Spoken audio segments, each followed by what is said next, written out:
बिस्मिल्लाहिर्रहमानिर्रहीम, अस्सलाम वालेकुम। एक बार फिर से आपको वेलकम कहूँगी अपने प्रोग्राम सदाए पख्तूनख्वा में। उम्मीद करती हूँ कि आप लोग बिल्कुल ठीक ठाक हैं, बिल्कुल खैरियत से हैं। और आज का प्रोग्राम लेकर आपकी खिदमत में हाजिर एक बार फिर से आपसे मुलाकात हो रही है इस दुआ के साथ कि जहाँ रहें खुश रहें, आबाद रहें। और आज का जो मेरा मौजू है आप लोगों से बात करने के लिए इट्स वेरी इंपॉर्टेंट। और कोशिश कीजिएगा कि अगर आप लोग मुझे फेसबुक पे देख रहे हैं, लाइव स्ट्रीमिंग के थ्रू मुझे देख रहे हैं, आप सुन रहे हैं, तो उसमें आपने कोशिश ये करनी है कि आपका जो राब्ता है वो मुझसे बना रहे। और वो ऐसी सूरत में हो सकता है कि आप जो मेरी ये लाइव स्ट्रीमिंग चल रही है उसमें आप कमेंट्स कर लीजिएगा, अगर कोई सवाल पूछना चाहें तो पूछ लीजिएगा। लेकिन बाकी के मेरे वो लिसनर्स को जो इस वक्त सिर्फ मुझे रेडियो के थ्रू सुन रहे हैं और मुझे फेसबुक के थ्रू वो नहीं देख रहे, तो आपसे भी यही गुजारिश है कि हमारी जो मेहमान हैं वो आज मेरे साथ स्टूडियो में मौजूद हैं। अगर आपका कोई सवाल हो आप उनसे पूछ सकते हैं। मौजू की जानिब चले जाते हैं। मौजू आज का क्या है? अशोब चशम, जो कि अभी तक काफ़ी ज़्यादा केसेस जो हैं वो आ चुके हैं, रिपोर्ट हो चुके हैं।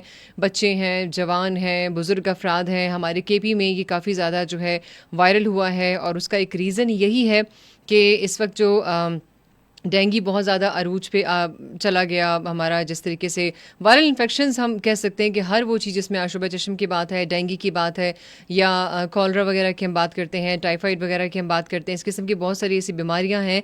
वो ज़्यादातर इनका सबका ताल्लुक एक ही मामलात में होता है कि जहाँ पर वायरस जो है वो डेफिनेटली जब एक अपनी परवरिश पाता है, उसकी नशोनुमा होती है, तो बीमारियां हमारी आगे बढ़ जाती हैं।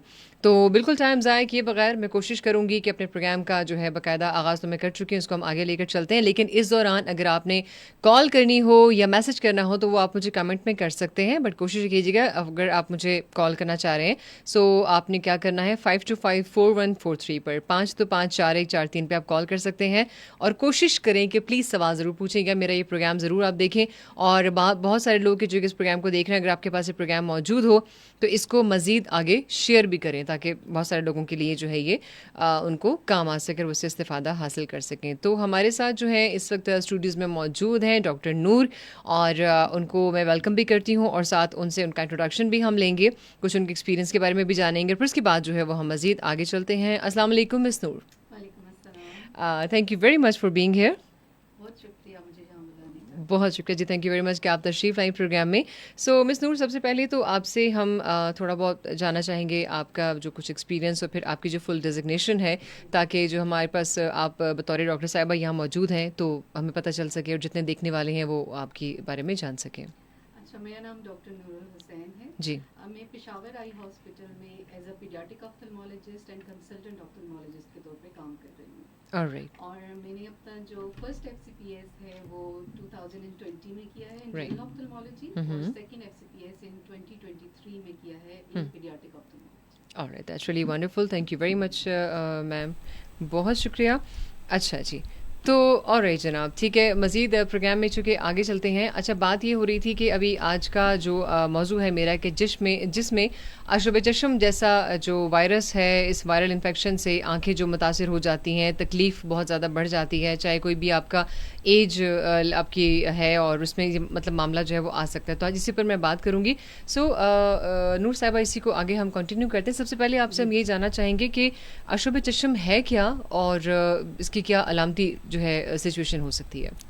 अच्छा, बेसिकली अशोब चशम जो है उसे हम वायरल कंजक्टिवाइटिस कहते हैं। जी। ठीक है, आँख की जो वाइट पार्ट होता है उसके ऊपर एक झिल्ली होती है जिसको हम कंजक्टाइवा कहते हैं। उसकी जब इन्फ्लेमेशन हो जाती है उसको कहा जाता है जिसमें हम कह सकते हैं कि सूजन हो जाएगी, सूजन पैदा हो जाती है। ठीक है, तो अगर वो वायरल इन्फेक्शन की वजह से है तो उसको हम कहते हैं वायरल कंजक्टिवाइटिस। ओके, ठीक है। बेसिकली इसमें वो झिल्ली जो है वो सुर्ख हो जाती है, इसीलिए इस इन्फेक्शन का दूसरा नाम जो है वो पिंक आई भी कहा जाता है इसको। बिल्कुल, क्योंकि आंख उसमें बिल्कुल पिंक नजर आती है, पिंक हो जाती है। और जहाँ तक सिम्टम्स की बात है तो पेशेंट की आंख का रेड होना, सुर्खी माइल होना, इसके साथ साथ उसमें दर्द महसूस होना, ठीक है, या आंख में चुभन महसूस होना, ठीक है, जलन फील होना, और इसके अलावा जो लाइट से चुभन महसूस होती है वो भी हो सकती है। ठीक है, स्टीम है, धुआं है, रोशनी है, ये चीज़ें आपको तकलीफ दे सकती हैं। ठीक है। अच्छा, इसके अलावा अगर इसके साथ साथ वायरल इन्फेक्शन के साथ साथ बैक्टीरियल इन्फेक्शन कभी कभी हो जाता है, ठीक है। तो आंख से गंद का आना, और सबसे डेंजरस जो इसमें कंसिक्वेंस है वो ये है कि अगर आपका कॉर्निया जो काली पुतली है वो अगर इन्वॉल्व हो जाती है तो उसकी वजह से आपको फॉरेन बॉडी सेंसेशन यानी किसी चीज़ की चुभन महसूस होना और उसके साथ साथ नज़र का कम हो जाना। एग्जैक्टली, वो तो डेफिनेटली आपकी नज़र पे फौरन असर पड़ेगा इस चीज़ का। तो ये इसके सिम्टम्स है बेसिकली। ठीक है। अच्छा, नूर साहिबा ये बताइएगा कि ये तो हमने जान लिया कि इसमें ये प्रॉब्लम जो है वो आ सकती है, लेकिन शुरुआत कहाँ से होती है कि जिससे हमें इस बात का ये अंदाज़ा हो जाए कि शुबे चश्म की तरफ मुझे लग रहा है कि मेरी जो प्रॉब्लम है वो उस तरफ जा रही है, तो मुझे क्या करना चाहिए फिर? अच्छा, देखिए, अगर कि आपके घर में कांटेक्ट पॉजिटिव है, ठीक है, यानी कि कोई इर्द गिर्द के लोगों में किसी को वायरल इन्फेक्शन है, तो बहुत ज़्यादा चांसेस हैं कि आपको भी हो सकता है। क्योंकि ये कंटेजियस है, ये एक इंसान से दूसरे इंसान तक फैल सकता है। दूसरा ये है कि अगर आपको कोई रेस्पिरेटरी ट्रैक इन्फेक्शन है या आपको फ्लू हो रहा है तो चांसेस हैं कि आपको वायरल कंजक्टिवाइटिस भी हो सकता है। और आजकल चूंकि नमी ज़्यादा है हवा में, मानसून बारिशें वगैरह हो रही हैं, तो इस सीज़न में ये वायरल कंजक्टिवाइटिस आम होता है। यानी कि आपके जहन में होना चाहिए कि ये हमें भी हो सकता है। और बाकी मैंने आपसे सिम्टम्स की बात की है कि आंखों में ये वाले सिम्टम्स आपको फील हो तो आप अपने ऑफ्थल्मोलॉजिस्ट से ज़रूर कंसल्ट करें कि इधर ये वायरल कंजक्टिवाइटिस है भी है या नहीं, क्योंकि आंखों की सुर्खी के और वजूहात भी होती हैं। ठीक है, तो आपने सेल्फ रेमेडी पे नहीं जाना, आपने खुद को खुद ट्रीट नहीं करना, अपने ऑफ्थल्मोलॉजिस्ट को ज़रूर दिखाना। जैसे कि वो सबसे पहले रीज़न में तो हम नूर साहिबा वो कर लेते हैं कि जी आंख में अर्के गुलाब डाल दें या और इस किस्म की होम रेमेडीज़ हम अप्लाई करना शुरू कर देते हैं, जो कि डेफिनेटली वो आपको बहुत ज़्यादा नुकसान दे सकता है। ठीक है। अच्छा, शुबे चश्म में हम ये देखते हैं कि जैसे अक्सर हमारे जहन में एक बात आती है कि हो सकता है कि जी बच्चों में ये नहीं होता, बच्चों की हम बड़ी केयर करते हैं, उनकी बड़ी हिफाजत करते हैं, हर किस्म के वायरल एंड बैक्टीरियल इन्फेक्शन से हम उनको बचाते हैं। तो इस तरफ क्या आप समझती हैं कि बच्चों के मामलात क्या हो सकते हैं अशुभ चश्म के केस में? देखिए, 2 एज ग्रुप्स हैं जिनकी इम्यूनिटी जो है वो कम होती है। राइट। एक तो न्यू बर्न बच्चे, ठीक है, और एक ओल्ड एज भी। ठीक है। तो बच्चों में आपने पूछा है, तो बच्चों का तो ये है कि अगर मदर को है या उसके सिबलिंग्स को है तो चांस है कि उस बच्चे को भी हो सकता है। तो आपने फिर एहतियाती तदबीर करनी है उस बच्चे के लिए। ठीक है। एज लिमिट ऐसी नहीं है कि आप ये नहीं कह सकते कि छोटे बच्चों को नहीं हो सकता। अच्छा जी। अच्छा। तो अगर ऐसी कोई सिचुएशन है कि जो स्कूल गोइंग बच्चे होते हैं जी साहब, तो वहाँ पे तो पता नहीं चलता, पेरेंट्स को तो पता नहीं चलता ना, वहाँ पर तो डेफिनेटली स्टाफ को पता होता है, लेकिन अचानक से आपका बच्चा आता है और उस किस्म के मामलात का शिकार हो जाता है, तो ऐसे में आपको क्या एहतियात करनी चाहिए या अपने बच्चों को अवेयर अगर करते हैं स्कूल गोइंग बच्चों को, तो क्या चीज़ आप बता सकते हैं कि भाई अगर आप क्लास में एक चीज़ देखते हैं, क्योंकि अक्सर औकात ऐसा होता है, देखने वाले बहुत सारे वालिदैन भी हैं कि जिनको इस बात का अंदाज़ा नहीं है, तो वो क्या प्रिकॉशनरी जो टूल्स हैं वो ले सकते हैं इस मामले में? अच्छा, देखें, इसमें 2 ग्रुप्स आ जाएंगे। एक तो वो बच्चे जिनको ऑलरेडी वायरल कंजक्टिवाइटिस है, और एक वो जिनको नहीं है। जिन बच्चों को वायरल कंजक्टिवाइटिस हो जाता है, पेरेंट्स को ये मैसेज मैं देना चाहूँगी कि वो अपने बच्चों को स्कूल से 5 to 7 डेज के लिए आप उनकी लीव ले लें। ये वो उनकी बात आप कर रहे हैं जिनको हो गया ये वायरल इन्फेक्शन जिनको हो गया। ठीक है। ये इसलिए इनको करना चाहिए क्योंकि वो एक बच्चा जब जाता है क्लास में तो एक बच्चे से अगर 40 की क्लास है तो उन सबको होने के चांसेस हैं। तो इसीलिए आइसोलेशन बहुत इम्पोर्टेंट है। दूसरा, वो बच्चे जिनको नहीं है और हम उनको बताना चाहें कि आपने क्या करना है, तो उन्होंने ये करना है कि जिस बच्चे की आंख उनको रेड फील हो रही है या उसमें सूजन उनको नजर आ रही है, तो उन्होंने उस बच्चे के साथ कांटेक्ट कम कर देना है। उसके साथ हैंडशेक नहीं करना, उसके साथ बैठना नहीं है, इवन कि जिस डेस्क पे वो बैठा है उस पे आपने अपना हाथ भी नहीं लगाना, क्योंकि सरफेसेस के ऊपर भी वायरस जो है वो स्प्रेड हुआ होता है। बिल्कुल सही, मतलब दैट्स द मेन थिंग कि जिसकी वजह से ये हो सकता है। बिल्कुल, कि आप अगर एक बच्चे के साथ मौजूद है, वहाँ पर वो बच्चा पेशेंट मौजूद है जिसके साथ ये प्रॉब्लम है, तो डेफिनेटली आपको ये एहतियात करनी चाहिए।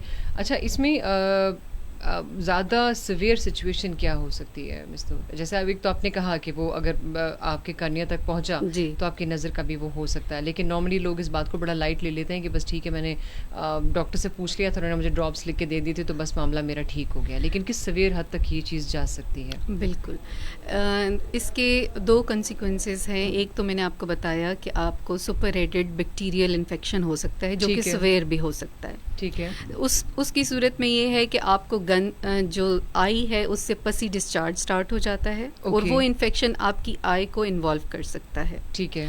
दूसरा ये है कि आपका जो बाहर वाला हिस्सा है, जैसे कि कॉर्निया मैंने जिक्र किया, जब वो इन्वॉल्व होता है तो उसकी इन्वॉल्वमेंट की वजह से अगर कि वो टाइमली ट्रीट ना हो तो वो जो ब्लरीनेस आई में आती है वो पूरी उम्र के लिए उसकी आईज में रह जाती है अगर कि प्रॉपरली ट्रीट ना हो तो। अच्छा, ऐसा हो सकता है कि अगर वो हुआ तो आपके लिए वो पूरा लाइक लाइफ टाइम आप उसको नहीं वो चेंज कर सकते। ओके, ठीक है। कि मतलब अगर ऐसा कुछ मामला आ जाता है तो डेफिनेटली हमें ये एहतियात करनी होगी कि आपको इस सिचुएशन में थोड़ा सा फौरी तौर पर उसका वो करें। आपने अपने ऑफ्थल्मोलॉजिस्ट को कंसल्ट करना है और अपनी ट्रीटमेंट स्टार्ट करवानी है।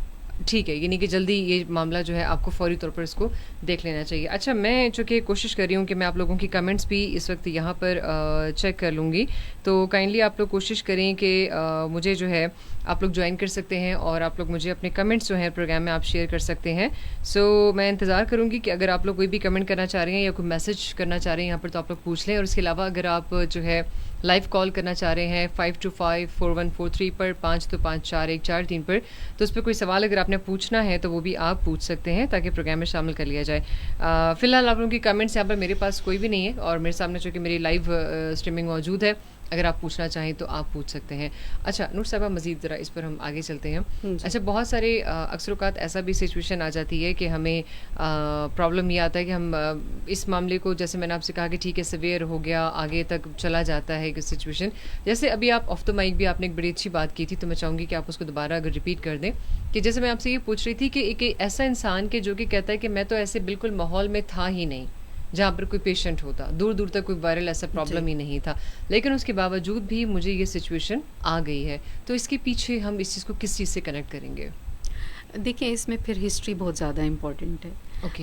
हम अक्सर पेशेंट हमारे पास आते हैं तो हम उनसे कहते हैं कि आपको 1 वीक बैक या 5 डेज़ बैक या इस तरह लास्ट वीक में आपको फ्लू या कोई रेस्पिरेटरी ट्रैक इन्फेक्शन वगैरह तो नहीं हुआ। ठीक है। तो वो हिस्ट्री उनकी अक्सर पॉजिटिव होती है। ओके, ठीक है। तो वो रेस्पिरेटरी ट्रैक और ये आई और ईयर ये सब आपस में कनेक्टेड होते हैं, तो वो वायरस जो है वो ट्रैवल करता है और आइज़ तक उसका स्प्रेड हो जाता है और उसकी वजह से फिर उसको वायरल कंजक्टिवाइटिस हो जाता है। ठीक है, यानी कि ये जो मतलब हो सकता है मामला, एक्चुअली वो ये बात है कि अगर आपको खुदा न खासा कोई फ्लू है इस तरीके से या आपको कोई ऐसा इन्फेक्शन है तो डेफिनेटली वो आपकी आई को भी इन्फेक्ट इसमें कर सकता है। जी, ठीक है। अच्छा, इसमें कभी नूर साहबा आपके सामने कोई ऐसा एक्सपीरियंस तो नहीं आया कि किसी हद तक ऐसा केस किया हो कि आप उसको ट्रीट करते हैं through any kind of surgery और एनी, मतलब कोई भी ऐसा ट्रीटमेंट, ऐसी तो सिचुएशंस आ सकती हैं, इसमें चांसेस हैं? नहीं, ज़्यादा अगर बेहतियाती बढ़ती जाए तो। देखिए, ज़्यादातर तो ये इन्फेक्शन जो है वो आप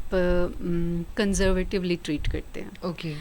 जिसको हम कह सकते हैं कि थ्रू मेडिसिन, यानी हम उनको टॉपिकल आई ड्रॉप्स दे देते हैं और वो उससे ठीक हो जाते हैं। ठीक है। कभी कभी जो मैंने आपसे जिक्र किया कि अगर कॉर्निया इन्वॉल्व हो जाता है जी, तो उस सूरत में अगर उसके ऊपर ओपेसिटीज़ बन जाती हैं और आई ब्लर रहती है तो लॉन्ग टर्म में कहीं जाके उसको फिर केरेटोप्लास्टी हम उसको कहते हैं, आँख का चेंज करना, वो कभी ज़रूरत पड़ सकती है, लेकिन ज़्यादातर ये कंजर्वेटिव ट्रीटमेंट के साथ मैनेज हो जाता है। ठीक है। जैसे आपने कहा अगर कोई भी सिवियर प्रॉब्लम है, कोई सिवियर सिचुएशन भी अगर चली जाती है तो वो उसको ट्रीट किया जा सकता है इस तरीके से। अच्छा, आप डॉक्टर के पास अगर आते हैं पेशेंट्स तो नूर साहब आपके पर थोड़ा सा वो क्या बात का क्या मामला होता है कि उसमें उनकी नज़र वगैरह भी चेक की जाती है, ट्रीटमेंट का क्या प्रोसीजर होता है इसमें? अच्छा, ये जो कंजक्टिवाइटिस है ये आप क्लिनिकली उसको डायग्नोज करते हैं, इसके लिए कोई इस तरह का डायग्नोस्टिक टेस्ट नहीं होता कि आप उसमें कोई टेस्ट वगैरह कराएं। ये क्लिनिकली हम उसको पेशेंट को, हमारे पास जो मशीन है जिसको हम स्लिट लैम्प कहते हैं, उस पर हम पेशेंट को देख लेते हैं और हम उसको डायग्नोज कर लेते हैं। अच्छा, कोई टेस्ट वगैरह नहीं कराते, कुछ भी नहीं, और फिर उसको हम उसी वक्त टॉपिकल आई ड्रॉप्स पे स्टार्ट करते हैं। ठीक है। उसके साथ साथ हम उसकी थोड़ी सी काउंसलिंग करते हैं कांटेक्ट के हवाले से। ओके। उनको हम अक्सर ये बताते हैं कि आपने अब हाइजीन का ख्याल रखना है। Eye hygiene and hand hygiene is very important. ठीक है। आई हाइजीन इस तरह से कर सकते हैं कि हम उनको कहते हैं कि अगर आपकी दोनों आंखों में इन्फेक्शन है या एक आंख में अगर इन्फेक्शन है तो आपने जब एक आंख में ड्रॉप डालना है तो फिर आपने हैंड वॉश करने हैं। ठीक है, ठीक है। फिर उसके बाद आपने दूसरे आई में आई ड्रॉप डालना है। इसके अलावा हम उनको ये भी बताते हैं कि आपने अपनी जो पर्सनल चीज़ें हैं जैसे कि टॉवल हो गया, ये शेयरिंग आपने बिल्कुल नहीं करनी। ठीक है, बेडिंग, ये चीज़ें। और तीसरा ये है कि हम उनको ज़ीरो ग्लासेस एडवाइस कर लेते हैं क्योंकि कांटेक्ट जो है उनका हमने कम करना है। ओके। क्योंकि वो आई रबिंग से बार बार अपने हाथ जो है आई को लगाते हैं। ठीक है। तो उसके लिए इस दौरान खारिश भी होती है। अच्छा। इसमें बहुत ज़्यादा इचिंग होती है आई, तभी बार बार हम हाथ से उसको टच करने की कोशिश करते हैं। तो इसके लिए जो जलन होती है उसके लिए हम उनको कह देते हैं कि आपने ठंडी ठकोर, जिसको हम कहते हैं कोल्ड कंप्रेशंस, ठीक है, वो करनी होती है। अच्छा, वो आपने करनी है। ठीक है। अच्छा, बहुत सारे लोग मिस नूर ऐसा भी करते हैं कि आशुब चश्म में या आंखों की किसी भी प्रॉब्लम में हम मजबूरी यही है कि मुझे कंप्यूटर, टीवी या मोबाइल यूज़ करना है। लेट्स से कि मैं ऑफिस में काम करता हूँ या मैं कहीं पर कोई भी काम कर रही हूँ ऐसा जिसमें मुझे स्क्रीन के सामने बैठना है, तो उस सूरत में फिर डेफिनेटली हमें क्या करना चाहिए? देखिए, ज़्यादातर ये इन्फेक्शन जो है ना, ये माइल्ड होता है। ठीक है। 10% सिर्फ जो है वो सेवेरिटी की तरफ जाते हैं। ओके। ठीक है। तो जो ज़्यादातर पेशेंट्स को मैं ये कहती हूँ कि आपको जो ज़रूरत है आप यूज़ कर सकते हैं। ठीक है। अच्छा, अगर इस दौरान भी आपका कर है सकते तो हैं, आप कर सकते हैं। बिल्कुल कर सकते हैं। ठीक है, कोई मसला नहीं है। लेकिन अगर स्वेयर हो जाए जिसमें कॉर्निया इन्वॉल्वमेंट है तो फिर उसमें ये कि उसमें आपको एहतियात करनी है। अच्छा, उसमें आपको एहतियात करनी है। ठीक है। अच्छा, नॉर्मली ये भी है कि घर में ठंडे पानी या किसी देसी इलाज वगैरह को इस्तेमाल किया, जैसे आपने वैसे तो बताया कि टकोर है, लेकिन इसके अलावा अक्सर वो ठंडे पानी से आंख को धोया भी जाता है, तो वो भी ठीक है ट्रीटमेंट इसमें? देखिए, टकोर तो इस तरह से होती है कि आप बर्फ़ को किसी भी नरम कपड़े, साफ़ सुथरे कपड़े में ले के और आंख के ऊपर लगाते हैं। लेकिन हमारे यहाँ आपको पता है कि पानी कितना ज़्यादा कंटेमिनेटेड होता है। एग्जैक्टली। तो ऑलरेडी आने वाली थी कि पानी हमारा नहीं है साफ, तो मुझे नहीं लगता कि हमें पानी से डर। ऑलरेडी आपकी आई रिस्क पे है जी, तो आपने उसमें ये पानी बिल्कुल नहीं डालना, क्योंकि उससे कोई भी बैक्टीरिया आंख में चला जाएगा और सुपर एडेड इन्फेक्शन आपको हो सकता है। तो मैं तो पेशेंट्स को ये बिल्कुल एडवाइस नहीं करती कि आप पानी से बार बार अपनी आंखों को धोएं, क्योंकि अगर वो कंटेमिनेटेड है तो फिर मसला हो सकता है। ठीक है। अच्छा, ऐसे में तो मिस नूर हमारे पास ऐसी सिचुएशन है कि ठीक है, मैं यहाँ मौजूद हूँ, मेरे साथ कोई और शख्स है तो उसे मुझसे ये वायरल लग सकता है, उसको भी प्रॉब्लम आ सकती है, लेकिन क्या मेरी अपनी खुद की एक आंख के साथ दूसरी आंख इसमें ख़तरा, मतलब उसको हो सकता है? बिल्कुल ऐसा है। क्योंकि अक्सर लोग क्या करते हैं कि वो एक आई में इन्फेक्शन स्टार्ट हो जाता है और वो दूसरी आई में भी ड्रॉप्स वगैरह डालना शुरू हो जाते हैं। अच्छा, वही जो आपको जिस आंख के लिए दी थी आप उस आंख में भी डाल रहे हैं? हाँ, वो एहतियातन खुद से। ये सिचुएशन भी है? ये भी है। तो वो एहतियात के लिए कि मेरी इस आंख को कुछ ना हो जाए। तो जिस आई में इन्फेक्शन नहीं है, आप अपने ही हाथों से उसमें इन्फेक्शन लेके चले जाते हैं। या तो ये कि उस आई को रब करते हैं जो इन्फेक्टेड है और फिर दूसरी आई को हाथ लगाते हैं। ठीक है। तो इस तरह से transmission one eye to the other eye होती है और हो सकती है। ठीक है, ठीक है। अच्छा, आपने कोल्ड कंप्रेशन की बात की, ये छोटे बच्चों का अगर केस आ जाता है तो उनको भी ये करना पड़ता है, फिर उनके साथ भी ये ट्रीटमेंट किया जाता है? देखिए, ये जस्ट सिम्टोमेटिक ट्रीटमेंट मैं आपको बता रही हूँ, सपोर्टिव ट्रीटमेंट है। ठीक है जी। तो अगर किसी को बहुत ज़्यादा बर्निंग हो रही है, जलन महसूस हो रही है, तो इससे उनको थोड़ा रिलीफ मिल सकता है, वरना मस्ट नहीं है कि आप, मैं ये कहूँ कि ये मस्ट है। ठीक है। अगर बच्चे अलाउ करें तो वक्ती आपको बिल्कुल आराम इससे मिल जाएगा। बिल्कुल, इससे वक्ती रिलीफ आपको मिल जाता है। ठीक है। अच्छा मिस नूर, ज़रा अब हम आते हैं एक दूसरी सिचुएशन की तरफ कि जैसे अभी हालिया जो सूरत हाल हुई हमारी केपी में, स्पेशली सैलाब की वजह से और जो भी हुआ है, तो ये तो सिर्फ एक वायरल की बात, एक वायरस उसकी बात हो रही है कि वायरल इन्फेक्शन जो है वो अपने साथ ये पानी जो है वो लेकर आया है, लेकिन इसके साथ साथ अब जितने इश्यूज़ बने हैं उस पानी के आने के बाद से बहुत सारे प्रॉब्लम्स आए हैं, उस सिचुएशन में आप क्या समझती हैं कि इससे हमें एहतियात क्या करनी चाहिए? आंखों की सी कौन सी बीमारियां हैं जो अभी हमारी इस सिचुएशन में हमें लगने के खतरात हैं? जैसे अब जैसे डेंगू बहुत अरूज पे है जी, तो उसके साथ साथ टाइफाइड जैसी प्रॉब्लम काफ़ी सामने आ रही है, तो क्या आंखों के मामलात हमारे इससे रिलेट करते हैं कि अगर कोई भी ऐसी सिचुएशन आ जाए जिसमें हमें क्या एहतियात करनी चाहिए? देखिए, कंटेजियस डिजीज़ में तो ये वायरल इन्फेक्शन ही है जो कि हो सकता है। ओके। इसके अलावा आप देख लें, बाकी कंटेमिनेशन से कोई दूसरा इन्फेक्शन आए में होने के चांसेस नहीं है, यही है जो कि आजकल ज़्यादा पॉपुलेशन को हो रहा है। ठीक है, मतलब ये हम कह सकते हैं कि इतना इसमें ख़तरा नहीं होता कि अगर ऐसा कुछ मामला आ जाए, जैसे कि पानी, क्योंकि पानी जिन भी इलाकों में गया है, जिन घरों में गया, वो पानी साफ तो नहीं था डेफिनेटली, बिल्कुल। तो उसमें मैंने सिर्फ, मेरे पूछने का मकसद यही था कि अगर हमें ऐसा कोई होता है कि वहाँ पर हमारा कोई आई इन्फेक्शन वगैरह ऐसे कोई मामला अगर आ जाते हैं, तो उसमें हमें क्या एहतियात करनी चाहिए? देखिए, जैसे अभी हमारे, आपको अगर मैं और इसको थोड़ा सा क्लियर कर दूं, हमारे बुनेर की तरफ जैसे अभी इश्यूज हैं जी, आपने देखा डिफरेंट डिस्ट्रिक्ट्स जो हैं वो इससे काफ़ी मुतासिर हुए हैं, तो ऐसे लोग भी जो कि उन अजला में मौजूद हैं, जो हमें देख रहे हैं, तो उनके लिए भी क्या आप मैसेज देंगी कि आपके लिए क्या चीज़ ज़रूरी है कि आप एटलीस्ट अपनी आँखों की हिफाजत इस सिचुएशन में करें? देखिए, आई का ये है कि आपको अगर कोई आंख में इन्फेक्शन महसूस होता है, क्योंकि नॉर्मली भी आंख में इन्फेक्शंस हो रहे होते हैं, एक तो वायरल कंजक्टिवाइटिस है, इसके अलावा बैक्टीरियल कंजक्टिवाइटिस भी हो रहा होता है, तो आप कोशिश करें कि उसमें जो कोई भी कंटेमिनेटेड पानी है आप उसको आंखों के लिए यूज़ ना करें। आपने अगर आंखों में डिस्चार्ज वगैरह को क्लीन अप करना है तो आप उसके लिए साफ़ टिश्यू का इस्तेमाल कर सकते हैं। अच्छा जी बिल्कुल, क्योंकि अभी तो वहाँ पे साफ पानी अवेलेबल नहीं है, तो बिल्कुल जी, आप टिश्यू का यूज़ कर सकते हैं आंखों की सफाई के लिए। अच्छा ठीक है। और एक चीज़ और बताइएगा कि मिस्टर अक्सर औक़ात एक थोड़ी सी एक वो है, मतलब एक कन्फ्यूजन मैं कह सकती हूँ इसको, कि अक्सर लोग ये समझते हैं कि डिस्टिल्ड वाटर जो मिलता है फार्मेसी पर, तो आप ये पानी भी यूज़ कर सकते हैं, डायरेक्टली इसको यूज़ किया जा सकता है, तो ये क्या किस्म है, ये पानी क्या होता है, और इसके ज़रिए जो है हम आँखों को कैसे वॉश आउट कर सकते हैं अगर ज़रूरत पड़ती है तो? डिस्टिल वाटर तो हम ज़्यादातर यूज़ करते हैं इंजेक्शंस को बनाने के लिए। ठीक है जी है।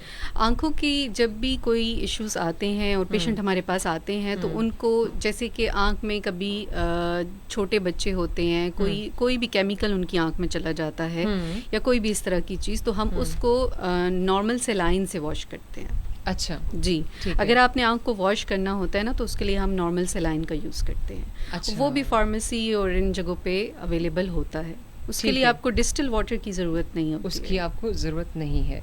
बिल्कुल ठीक है, सही है।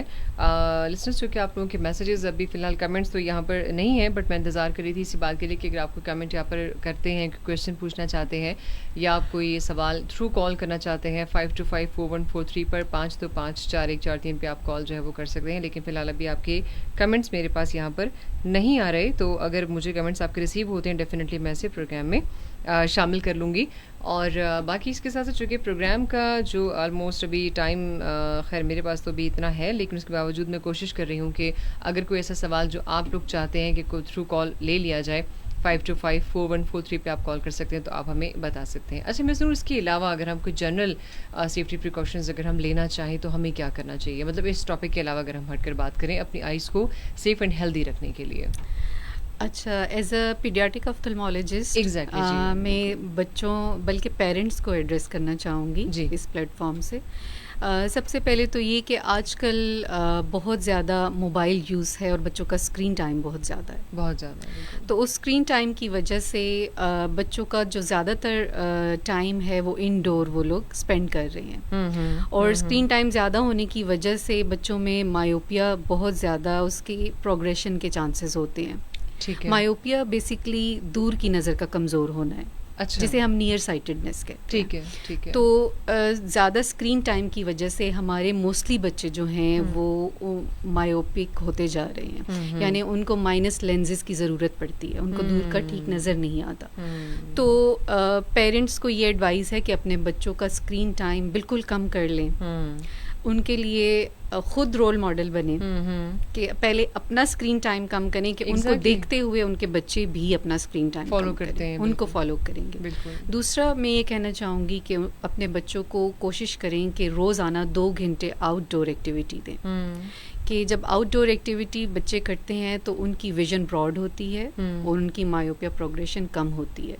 और तीसरा जो बहुत इम्पॉर्टेंट पॉइंट है वो ये है कि स्क्रीन टाइम ज़्यादा होने की वजह से बच्चों को आजकल ऑटिज़म हो रही है, ठीक है, तो ये बहुत अलार्मिंग है कि आप अपने बच्चे को ज़्यादातर टाइम मोबाइल दे देते हैं और वो उस पर डिपेंडेंट हो जाता है, और वो जो एग्रेशन बच्चों में आजकल डेवलप हो रहा है, जो कि कभी हमने सुना नहीं था। हाँ कि इतना सा 3-4 साल का बच्चा इतना चीख सकता है, चिल्ला सकता है, कुछ भी ऐसा कर सकता है, तो वो डेफिनेटली ये रीजंस है। तो ये अगर वो ये कम करें शुरू में, क्योंकि ये बच्चों का काफ़ी अरसे से उनकी आदत बनी होती है, उनको कम करना मुश्किल होता है, लेकिन आप स्टेप वाइज करें, पहले खुद करें, फिर बच्चे के साथ, और उस टाइम में बच्चे को अपने साथ इंगेज करें। Exactly. कोई इस तरह की एक्टिविटीज़ घर में करें कि बच्चा आपके साथ इंगेज हो जाए।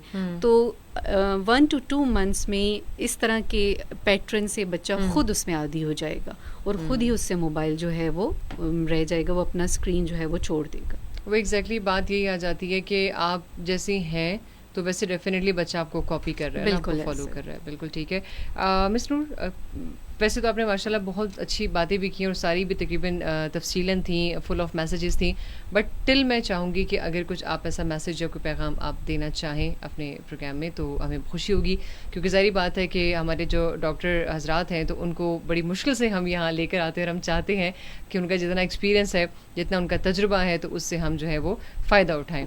तो इस हवाले से चाहेंगे कि हम कोशिश करें कि आप जो है वो हमें ज़रूर मज़ीद कोई ऐसी जनरल चीज़ें हैं, जनरल डिस्कशन है, वो भी हमसे शेयर करें, तो ये हमें अच्छा लगेगा कि डेफिनेटली हम लोगों का चूँकि साथ डेफिनेटली आप लोगों के साथ है और डॉक्टर नूर सक मेरे साथ मौजूद है। अगर आप लोगों ने भी हमें ज्वाइन किया, थैंक यू वेरी मच। और उसमें यह है कि आप हमें कॉल कर सकते हैं 5254-143 पर, और फ़िलहाल आप लोगों की कॉल्स भी अभी तक जो है वो मुझे नहीं मिली हैं और मैं इंतज़ार यही कर रही हूँ कि अगर आप लोगों की कॉल आ जाती है। आई डोंट नो कि आज आप लोग कहाँ सो गए हैं, मुझे समझ नहीं आ रही, लेकिन चलिए, तो हम कोशिश कर रहे हैं कि आप लोगों की लाइव कॉल्स भी हों ताकि आप लोगों के क्वेश्चंस लिए जा सकें और बाकी इसके साथ साथ आप लोगों के कमेंट्स भी हैं। तो मिस नूर, कुछ और मज़ीद जनरल अगर आप कोई मैसेज में बात करना चाहें तो। अच्छा, मैं इस प्लेटफॉर्म से ये बताना चाहूँगी कि मैं एज अ रिफ्रैक्टिव सर्जन भी काम करती हूँ। वो पेशेंट्स जो कि 18 साल से ज़्यादा, 18 साल या उससे ज़्यादा उम्र के हैं और उनका ग्लासेस का नंबर है और वो ग्लासेस यूज़ कर रहे हैं। अच्छा, तो सॉरी फॉर इंटरप्शन, एक कॉल है, हम कॉल ले लेते हैं, बस आप बात आपकी कंटिन्यू करते हैं। अच्छा, कॉल ड्रॉप होगी जी, प्लीज़। अच्छा, तो मैं ये बता रही थी कि वो पेशेंट्स जो कि ग्लासेस यूज़ कर रहे हैं और उनकी जो एज है वो 18 साल से ज़्यादा है, तो वो जो हैं ग्लासेस रिमूवल के लिए हमसे कांटेक्ट कर सकते हैं शावर आई हॉस्पिटल में। ठीक है, ठीक है, दैट्स वेरी वंडरफुल, बहुत अच्छी बात है। और हम जो है अभी टाइम मेरे पास चुके हैं, तो मैं कोशिश कर रही हूँ कि मैं आप लोगों की कॉल्स प्रोग्राम में ले लूँ। ठीक है, तो कॉल फ़िलहाल आप लोगों की भी नहीं है, लेकिन जैसे ही कॉल्स मुझे मिलती हैं, चूँकि टाइम मेरे पास अभी है इस वक्त, तो कोशिश करें कि प्लीज़ आप लोग जो है वो कॉल प्रोग्राम में ज़रूर शामिल करवाएं। हेलो, अस्सलाम वालेकुम। वालेकुम सलाम मैडम, कैसे है? ठीक ठाक? जी जी, मैं बिल्कुल ठीक ठाक जनाब। कौन, कहाँ से? इसरार गुल बानो गुल से बात कर रहा हूँ। अच्छा, बहुत शुक्रिया जी कॉल का। क्या कहना चाहेंगे जी? आपने जो बात कही मुझे इतना छोड़ नहीं दिया बातें करने पे। अच्छा, बातें करने के लिए आपके पास कुछ रहेगा? खैर, इतना वक्तों की खबर हो गई जी, आपने कुछ छोड़ा नहीं मुझे। अच्छा, कुछ नहीं है, कोई सवाल है? क्योंकि डॉक्टर साहब इस वक्त मौजूद हैं, अशोब चशम पर बात हो रही है, आपने कुछ पूछना है उनसे? शुगर का मसला है मेरा। शुगर का मसला है? हाँ, शुगर का मसला है, बीवी का भी, मेरा भी। अच्छा, तो आंखों का कोई मतलब आंखों का कोई तकलीफ है आपको? आंखों का तकलीफ है ना, नजर कम हो गया है ना, बिल्कुल तकरीबन डीम हो गया ना। अच्छा, हाँ, चले, अच्छा आप प्रोग्राम सुने, मैं सवाल का जवाब भी प्रोग्राम में शामिल करवाती हूँ कि आप शुगर के पेशेंट भी हुए और नज़र भी कमज़ोर है, तो इसमें क्या करना चाहिए? पर्दे आया ना, एक का ऑपरेशन, एक आंख का ऑपरेशन हुआ है, दूसरे पे पर्दा तकरीबन पक्का हो गया ना। अच्छा, अभी मुझे कोई दवाई मवाई बताए या कोई? अच्छा, चले आप प्रोग्राम सुने, आपको फिर अभी जवाब देते हैं। अच्छा, ठीक है, चले जी, मेहरबानी, बहुत शुक्रिया। कोई बात नहीं जनाब, अगर आप लोग उर्दू में बहुत आसानी से बात नहीं कर सकते तो आपको पता है कि थोड़ा बहुत तो हम कम्युनिकेशन कर ही सकते हैं पश्तो में, तो प्लीज़ पश्तो में बात करें, कोई मसला नहीं है, लेकिन सवाल ज़रूर पूछें। मिस्टर चूँकि ये पेशेंट और कह रहे थे, मुझे उम्र से भी इनका अंदाज़ा हुआ, बात करने से भी, कि शुगर भी है, मिसेस को भी है, लेकिन शुगर में इनकी आँखें जो नज़र है वो कमज़ोर भी हो गई है, एक आँख का ऑपरेशन हुआ है, दूसरे पे पर्दा है, तो कोई मेडिसिन या सेफ्टी प्रिकॉशंस अगर कुछ लेना चाहिए तो क्या करना चाहिए इस सिचुएशन में इनको? देखिए, डायबिटिक पेशेंट्स जो होते हैं उनकी आई में डिफरेंट प्रॉब्लम हो सकते हैं। ठीक है। जैसे कि उनको कैटरेक्ट डेवलप हो सकता है, या उनका नज़र का जो पर्दा जिसे हम रेटिना कहते हैं उसमें डायबिटिक रेटिनोपैथी भी हो सकती है। ठीक है। तो ये मल्टीपल इसमें आँख की बीमारियां हो सकती हैं शुगर से रिलेटेड। ठीक है। तो उनके लिए ज़रूरी है कि ये अपने ऑफ्थल्मोलॉजिस्ट को दिखाएं और प्रॉपरली चेकअप कराएं। शुगर के पेशेंट्स को ये जी बिल्कुल, शुगर के पेशेंट्स को ज़रूरी है कि वो साल में एक दफ़ा तो ज़रूर अपने ऑफ्थल्मोलॉजिस्ट को पीछे के पर्दे का चेकअप कराएं। अच्छा, ओके ओके, ठीक है। कॉल चेक कर लेते हैं। हेलो, अस्सलाम वालेकुम। वालेकुम सलाम व रहमतुल्लाहि व बरकातहू। जी जनाब, कौन कहाँ से? हम मुजाहिद इकबाल बाजौर। मुजाहिद इकबाल बाजौर से याद किया। मुजाहिद, क्या कहेंगे? प्रोग्राम सुना आपने? जी सुना है आप। अच्छा, कोई सवाल है? जी मेरा दोस्त है, वो उसका नज़र कम है और उसका ग्लासेस यूज करता है, तो वो क्या करे कि ठीक हो जाए? अच्छा, दोस्त की उम्र क्या है? तकरीबन 20 साल है। दोस्त की उम्र 20 साल है, ठीक है। आप चाहते हो कि ग्लासेस उसके ख़त्म हो जाए?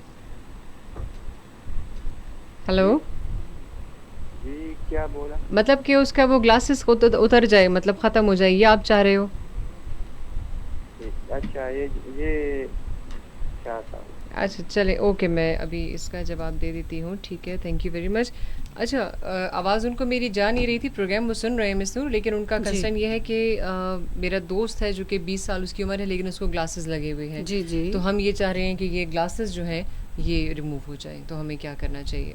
अच्छा देखिए, ग्लासेस के लिए पाकिस्तान में जो पहला प्रोसीजर है जी, कटलेस प्रोसीजर, जिसको हम स्माइल कहते हैं जी, वो पेशावर में अवेलेबल है। ओके, और वो मैं परफॉर्म करती हूँ और बहुत से पेशेंट्स हम अभी तक कर चुके हैं। ठीक है। फॉरेनर्स भी हम कर चुके हैं और पाकिस्तानी भी, और वो बहुत ज़्यादा सेटिस्फाइड हैं। तो ये पेशावर आई हॉस्पिटल में हमारे पास आए, ठीक है। तो हम इंशाल्लाह पहले इसका चेकअप होता है, एवेल्युएशन होती है, जिसमें हम एक टेस्ट है पेंटाकैम, हम वो करते हैं। ठीक है। एलिजिबिलिटी देखते हैं कि अगर पेशेंट लेज़र के लिए एलिजिबल है भी है कि नहीं। उस टेस्ट के बाद हम डिसाइड करते हैं कि हम इसमें लेज़र परफॉर्म करेंगे कि नहीं।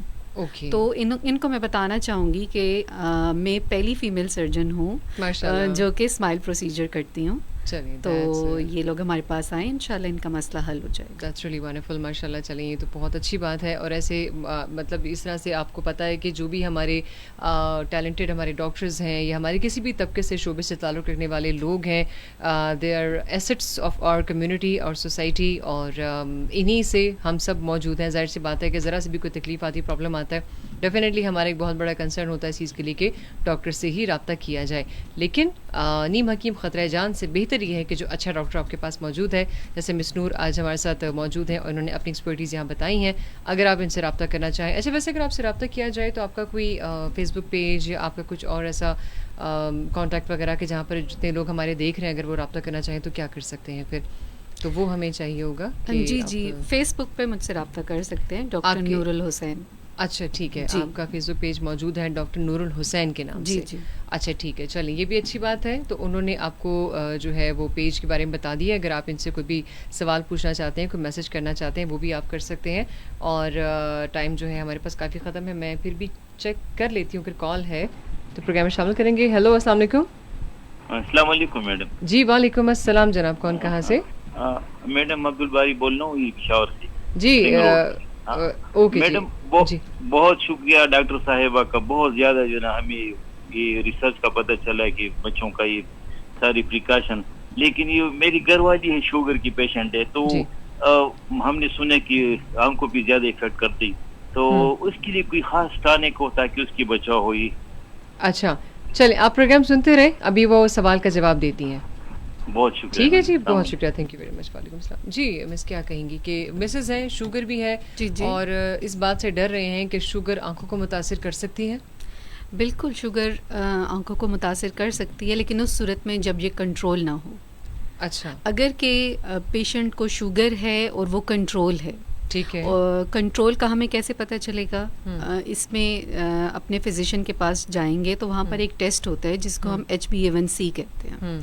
वो टेस्ट हमें बताता है कि शुगर कंट्रोल है कि नहीं। अगर कि कंट्रोल है फिर तो ठीक है, लेकिन अगर कंट्रोल नहीं है तो वो आँख की अंदर जो रगें हैं उनको मुतासिर कर सकती है और आपकी बिनाई भी इवन इससे जा सकती है। क्या करनी चाहिए? अपनी शुगर को कंट्रोल करें, इस तरह की दवाइयाँ लें अपने फिजिशियन के मशवरे से कि वो उनकी शुगर को कंट्रोल करे। अगर वो इंसुलिन का मशवरा दें तो आप ज़रूर उसकी तरफ जाएं। ठीक है। इसके साथ साथ अपना हेल्दी लाइफस्टाइल रखें जिसमें आपकी वर्जिश शामिल है और साथ में आपकी खुराक की एहतियात है। ओके, ठीक है, मैं चेक कर लेती हूँ अगर कॉल है प्रोग्राम में शामिल करते हैं। हेलो, ओके जी, चूँकि टाइम सख्त हो गया प्रोग्राम का ख़त्म, और मैं तहे दिल से शुक्रिया अदा करूँगी। हमारी मिस नूर इस वक्त हमारे साथ मौजूद थी और उन्होंने काफ़ी हद तक प्रोग्राम में हमने जो कि आज बात की अशुब चश्म के हवाले से, फिर उसके साथ मैंने जनरल डिस्कशन भी उनके साथ की ताकि मैं दोनों हिस्सों को कवर कर सकूं कि सिर्फ अशुब चश्म नहीं, हमारे पाकिस्तान में ओवरऑल स्पेशली हमारे केपी में और फिर हालिया सैलाब के हो जाने के बाद जो है स्किन डिजीज़ और आई डिजीज़ और इस तरीके बहुत सारी प्रॉब्लम्स जो हैं वो सामने आई हैं,